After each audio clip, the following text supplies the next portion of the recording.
नमस्कार, मैं मनीष है। अब देख रहे हैं 1 मिनट 24। देखिए, बीजेपी में बड़ी बैठक बुलाई जाती है, उसको लेकर आज जीवेश कुमार जो हैं बीजेपी के एमएलसी क्या कुछ कह रहे हैं, वीडियो को सुनिए।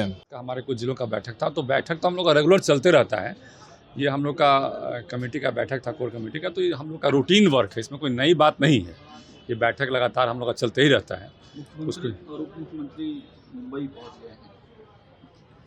मुंबई में हमारा इतना भारी जीत हुआ है, तो हमारे लोग वहाँ पहुँचेंगे, स्वाभाविक बात है, हमारे लोग वहाँ पहुँचेंगे। निमंत्रण मिला है, सब लोग वहाँ पहुँचेंगे। राजद सवाल उठा रहा है कि मुंबई वाला फॉर्मूला बिहार में भी लागू होगा। देखिए, राजद के पास चूँकि कोई काम ही नहीं है, इसलिए राजद तरह तरह के सवाल उठाते रहते हैं। राजद के जो भी कार्यकर्ता हैं या जो भी नेता हैं, और उनको विकास का एजेंडा कहीं दिखाई नहीं पड़ता है। विकास पर कभी वो सवाल नहीं करना चाहते हैं, केवल जो है उलूल जुलूल बातों पर उनका जो है ना क्वेश्चन होता है, प्रश्न मार्क होता है। उनको विकास पर फोकस करना चाहिए। बिहार में कितना विकास हो रहा है, देखिए उनके समय में कहीं रोड दिखाई नहीं पड़ता था, अब चारों तरफ 4 लेन दिखाई पड़ रहा है। इस पर वो सवाल नहीं करते। चारों तरफ हर विभाग में देखिए नौकरी ही नौकरी बढ़ रही है, रोजगार चारों तरफ मिल रहा है। जब उनके बाबूजी का शासन था, तब कहीं रोजगार दिखाई नहीं पड़ता था, और हमेशा जो है पटना में धरना और जाम की स्थिति बनी रहती थी। तो उनको उन सब चीज़ों में डेवलपमेंट दिखाई नहीं पड़ता, और उस पर बात भी नहीं करना चाहते हैं। तो सिर्फ वो मुद्दे को भटकाना चाहते हैं, जनता को भटकाना चाहते हैं। लेकिन वो तो कह रहे हैं कि नीतीश कुमार का हाल शिंदे वाला होगा। देखिए, ऐसा है कि उनके पास कोई एजेंडा नहीं है विकास का, इसलिए वो पब्लिक को हमेशा जो है भटकाना चाहते हैं और अपना टीआरपी बढ़ाना चाहते हैं। उनको अभी एक यात्रा पर निकलने वाले हैं वो, और हम आप ही लोगों में से किसी ने पूछा कि कौन सा यात्रा, तो हमने बताया भाई कि ये वो फार्मूला बताने वाले हैं पूरे बिहार को कि बिना नौकरी किए हुए कैसे परिवार के लोग 30-40 हज़ार करोड़ तक का संपत्ति बना लेते हैं। और हमें लगता है कि इस पर बात करनी चाहिए उनको कि वो तो सवाल पूछ रहे हैं ना कि 250 करोड़ की कैसी यात्रा, न बाढ़ के लिए पैसा दिया, न सुखाड़ के लिए पैसा दिया, आप यात्रा कर रहे हैं 250 करोड़। नहीं, तो उनको ये बताना चाहिए ना कि उनके परिवार के लोग 30-40 हज़ार करोड़ जो पब्लिक में मरमरिंग है, 30-40 हज़ार करोड़ आखिर कैसे पैसा बनाया गया अब बिना नौकरी किए हुए।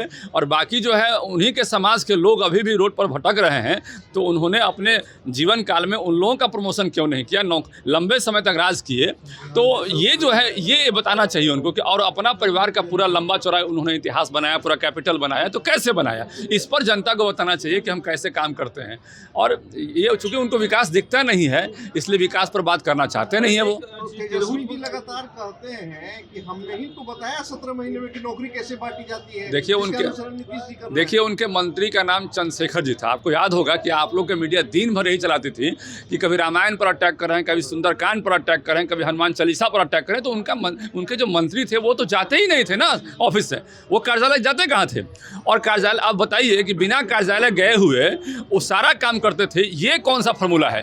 वो यही एक तरह की बात होगी ना कि आरजेडी के लोग जो है बिना नौकरी किए हुए, आरजेडी के शीर्ष नेता जो है हजारों हजार करोड़ का संपत्ति बना ले रहे हैं। तो ये दोनों जो है आपस में जो है मिलता जुलता सवाल है। साधु यादव ने एक बयान दिया था पिछले दिनों कि 90 के दशक में ब्राह्मण और भूमिहार, ये जो सवर्ण जातियां हैं, वही अपराधी हुआ करती। देखिए, ऐसा है कि साधु यादव और खासकर आरजेडी के लोग जो भी हैं, उनके परिवार के लोग जो भी हैं, उनको ये बताना चाहिए कि अपराधियों को संरक्षण देने का काम उन्होंने क्यों किया था।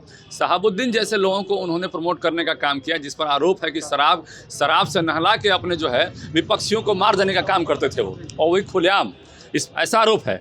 और उनके जो भी लोग थे, चाहे मगध में बात करें, उनके नेता जिसको स्थापित करने का प्रयास किए, चाहे वो छपरा तरफ, महाराजगंज तरफ बात की, चाहे वो उत्तर बिहार में और किसी को ना पे, तो उनके कोई भी मंत्री थे, उनका शासन करने का एक मॉड्यूल था, अपराधियों को स्थापित करो और वोटरों को डराने का काम करो। तो ये तो उनसे पूछना चाहिए सवाल कि वो किस तरह से काम करते थे। तिरहुत में उपचुनाव चल रहे हैं, वोटिंग हो रही है, क्या लग रहा है कि एनडीए में वहाँ 2 फाड़ दिख रहा है। जिस प्रकार निर्दलीय प्रत्याशी जो है एनडीए से ही टूट कर वहाँ गए हैं, और वो खेल बिगाड़ सकते हैं क्या? देखिए, तिरहुत में हमारी पूरी आशा है कि हम चुनाव जीत रहे हैं। जो भी वहाँ से रिपोर्टिंग हमारे पास आ रहा है कि हम वहाँ पर चुनाव जीत रहे हैं, और आज शाम तक आपको फाइनल हो जाएगा कि चुनाव हम जीत रहे हैं वहाँ पे। भीतर घात की कोई बात नहीं? ऐसा क्या फालतू सवाल का जवाब कर, ये कोई बात है? ऐसा कोई बात नहीं है। हम लोग 225 सीट तो हमारे माननीय मुख्यमंत्री नीतीश कुमार जी रखे हैं। अब जान लीजिए कि 225 सीट से हम लोग ज़्यादा ला रहे हैं सब मिलके। तो सुन रहे हैं जीवेश कुमार जो है एमएलसी जो है साफ कह रहे हैं कि तेजस्वी या जो नेता प्रतिपक्ष जो है भ्रामक फैला रहे हैं। हम लोग को बैठक बुलाई गई तो हम लोग आए हैं। तमाम खबर देखने के लिए 1 दिन 24 बने रहे। धन्यवाद।